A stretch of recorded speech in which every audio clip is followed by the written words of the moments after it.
غصہ ایک بڑا راستہ شیطان کا جس سے وہ انسان کو گناہوں میں بڑی آسانی کے ساتھ پھینک دیتا ہے، وہ ہے غصہ۔ غصے سے لڑائیاں، جھگڑے، قتل و غارت گری، ظلم، زبردستی وغیرہ متعدد گناہ جنم لیتے ہیں اور وہ جہنم میں لے جاتے ہیں۔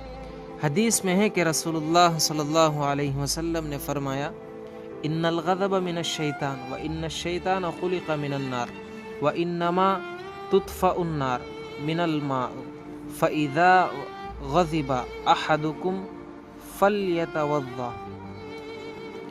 بے شک غصہ شیطان کی طرف سے ہے اور شیطان آگ سے پیدا کیا گیا ہے اور آگ پانی سے بجھائی جاتی ہے، لہٰذا تم میں سے کسی کو غصہ آئے تو اس کو وضو کر لینا چاہیے۔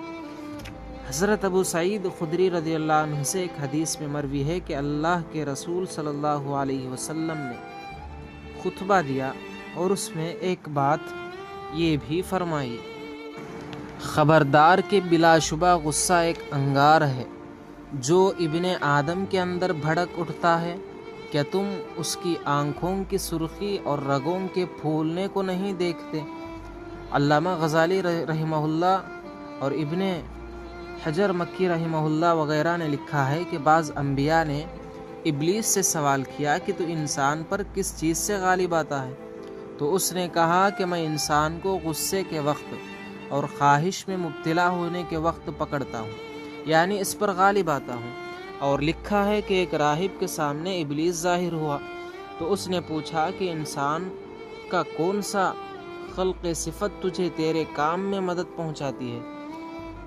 تو اس نے کہا کہ غصے سے میری مدد ہوتی ہے، کیونکہ جب وہ غصے میں ہوتا ہے تو ہم اس سے اس طرح الٹ پلٹتے ہیں جس طرح بچے گیند یعنی بال کو الٹ پلٹتے ہیں۔ علامہ ابن شافعی رحمہ اللہ نے لکھا ہے کہ ایک مرتبہ شیطان نے حضرت موسیٰ علیہ السلام سے اس کے حق میں توبہ قبول کرنے کے لیے اللہ کی جانب میں سفارش کی درخواست کی۔ حضرت موسیٰ علیہ السلام نے اللہ تعالیٰ سے اس کی سفارش فرمائی۔ اللہ تعالیٰ نے فرمایا کہ ہاں، اس کی توبہ قبول ہو جائے گی، بشرطے کہ وہ آدم کو ان کی قبر پر جا کر سجدہ کر لے۔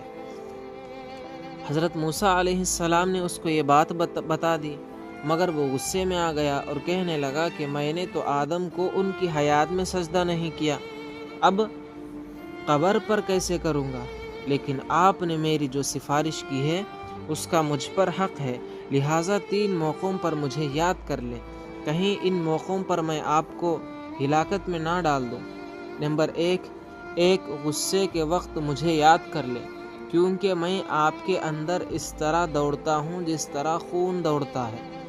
نمبر 2، دوسرے جہاد میں کفار سے مقابلے کے وقت میں اس وقت انسان کو اس کے بیوی بچے یاد دلاتا ہوں تاکہ وہ جنگ کا میدان چھوڑ کر واپس بھاگ جائے۔ نمبر 3، تیسرے اس وقت جب آپ کے کسی اجنبی عورت کے ساتھ بیٹھے ہوں، کیونکہ میں اس کی جانب آپ کا اور آپ کی جانب اس کا قاصد بن کر آتا ہوں۔ یہ مختلف راستے ہیں جن سے شیطان انسان پر حملہ کرتا ہے، اور ان کے علاوہ بھی مختلف راستے ہیں جیسے مال، دولت، عورت، کھانا پینا وغیرہ۔ ان سب میں بڑی احتیاط رکھنا چاہیے تاکہ شیطان اپنے حملے میں کامیاب نہ ہو سکے۔ انسان ایسے مراحل سے گزرتا ہے کہ اس کے ہر موڑ پر مرد کو عورتوں پر نظر پڑ جاتی ہے، عورتوں کو مردوں پر نظر پڑتی ہے، لیکن جس کے دل کے اندر خوف خدا ہوتا ہے، اللہ کا ڈر ہوتا ہے، نبی کی جو محنتیں ہمارے اوپر ہوئی ہے، ہم تک دین پہنچا ہے، تو ہم نبی کی محنتوں کو جاننا چاہیے۔ کل مرنے کے بعد اتنے سارے گناہ اگر ہمارے سر پر ہے تو یہ سارا بوجھ لے کر اللہ کے نبی کے سامنے ہم کیسے کھڑے ہوں گے؟ اور وہاں پورے دنیا کے انسان جمع ہوں گے اور وہ حساب کتاب کا دن ہوگا۔ ہم اتنے ہمارے گناہ لے کر ہمارے نبی کو ہم شرمندگی نہیں کروا سکتے۔ اگر ہمارے نبی کی وہاں پر آنکھ نیچے ہو گئی ہمارے گناہوں کی وجہ سے، تو وہ نبی ہمارے لیے رات رات بھر رو رہا تھا۔ اس نبی کو ہم کبھی بھی شرمندہ نہیں کرنا چاہیے۔ اس لیے جہاں تک ہو سکے گناہوں سے بالکل پرہیز کرے۔ جو آدمی گناہوں سے جتنا بچتا ہے وہ عبادات سے اتنا بڑے مقام پر نہیں پہنچ سکتا، لیکن گناہوں سے بچنے والا بہت بڑے مقام تک پہنچ جاتا ہے۔ اللہ تعالی ہم سب کو عمل کی توفیق عطا فرمائے اور گناہوں سے بچنے کی توفیق عطا فرمائے۔